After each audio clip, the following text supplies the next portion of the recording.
पूर्व काल में चित्रभानु नामक एक शिकारी था। जानवरों की हत्या करके वह अपने परिवार को पालता था। वह एक साहूकार का कर्जदार था, लेकिन उसका ऋण समय पर न चुका सका। क्रोधित साहूकार ने शिकारी को शिवमठ में बंदी बना लिया। संयोग से उस दिन शिवरात्रि थी। शिकारी ध्यानमग्न होकर शिव संबंधी धार्मिक बातें सुनता रहा। चतुर्दशी को उसने शिवरात्रि व्रत की कथा भी सुनी। शाम होते ही साहूकार ने उसे अपने पास बुलाया और ऋण चुकाने के विषय में बात की। शिकारी अगले दिन सारा ऋण लौटा देने का वचन देकर बंधन से छूट गया। अपनी दिनचर्या की भांति वह जंगल में शिकार के लिए निकला। लेकिन दिन भर बंदी गृह में रहने के कारण भूख प्यास से व्याकुल था। शिकार खोजता हुआ वह बहुत दूर निकल गया।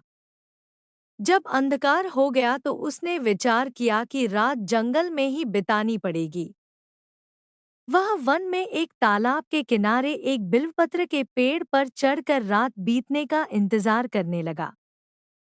बिल्व वृक्ष के नीचे शिवलिंग था जो बिल्वपत्रों से ढका हुआ था। शिकारी को उसका पता न चला।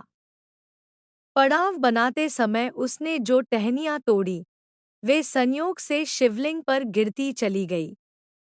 इस प्रकार दिन भर भूखे प्यासे शिकारी का व्रत भी हो गया और शिवलिंग पर बिल्वपत्र भी चढ़ गए। एक पहर रात्रि बीत जाने पर एक गर्भिणी हिरनी तालाब पर पानी पीने पहुंची।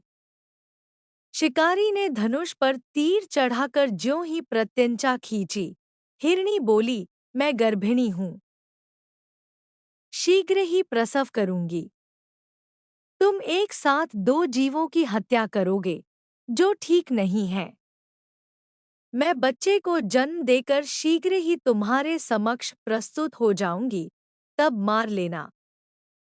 शिकारी ने प्रत्यंचा ढीली कर दी और हिरनी जंगली झाड़ियों में लुप्त हो गई। प्रत्यंचा चढ़ाने तथा ढीली करने के वक्त कुछ बिल्व पत्र अनायास ही टूटकर शिवलिंग पर गिर गए। इस प्रकार उससे अनजाने में ही प्रथम प्रहर का पूजन भी संपन्न हो गया। कुछ ही देर बाद एक और हिरनी उधर से निकली। शिकारी की प्रसन्नता का ठिकाना न रहा। समीप आने पर उसने धनुष पर बाण चढ़ाया। तब उसे देख हिरनी ने विनम्रतापूर्वक निवेदन किया, हे शिकारी, मैं थोड़ी देर पहले ऋतु से निवृत्त हुई हूँ। कामातुर विरहिणी हूँ। अपने प्रिय की खोज में भटक रही हूँ। मैं अपने पति से मिलकर शीघ्र ही तुम्हारे पास आ जाऊंगी। शिकारी ने उसे भी जाने दिया। 2 बार शिकार को खोकर उसका माथा ठनका। वह चिंता में पड़ गया। रात्रि का आखिरी पहर बीत रहा था। इस बार भी धनुष से लगकर कुछ बेलपत्र शिवलिंग पर जा गिरे तथा दूसरे प्रहर की पूजा भी संपन्न हो गई। तभी एक अन्य हिरनी अपने बच्चों के साथ उधर से निकली। शिकारी के लिए यह स्वर्णिम अवसर था। उसने धनुष पर तीर चढ़ाने में देर नहीं लगाई। वह तीर छोड़ने ही वाला था कि हिरनी बोली, हे शिकारी, मैं इन बच्चों को इनके पिता के हवाले करके लौट आऊंगी। इस समय मुझे मत मारो। शिकारी हंसा और बोला, सामने आए शिकार को छोड़ दूं, मैं ऐसा मूर्ख नहीं। इससे पहले मैं 2 बार अपना शिकार खो चुका हूं। मेरे बच्चे भूख प्यास से व्यग्र हो रहे होंगे।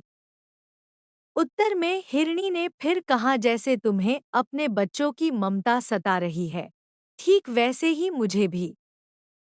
हे शिकारी, मेरा विश्वास करो, मैं इन्हें इनके पिता के पास छोड़कर तुरंत लौटने की प्रतिज्ञा करती हूँ। हिरनी का दुख भरा स्वर सुनकर शिकारी को उस पर दया आ गई। उसने उस हिरनी को भी जाने दिया।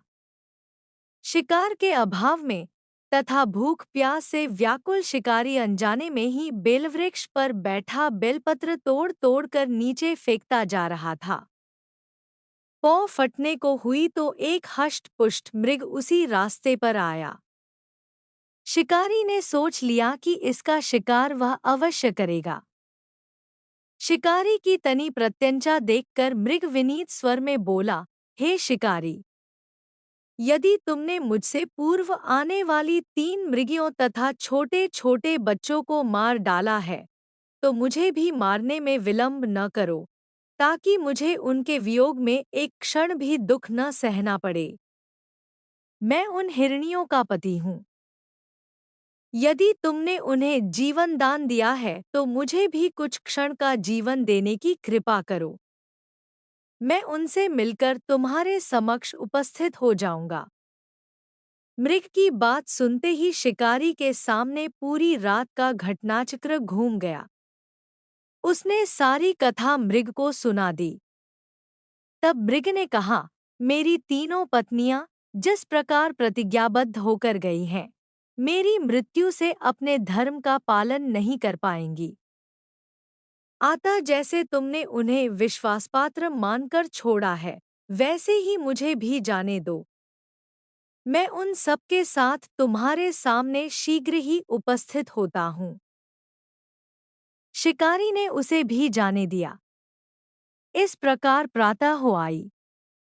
उपवास, रात्रि जागरण तथा शिवलिंग पर बेलपत्र चढ़ने से अनजाने में ही शिवरात्रि की पूजा पूर्ण हो गई।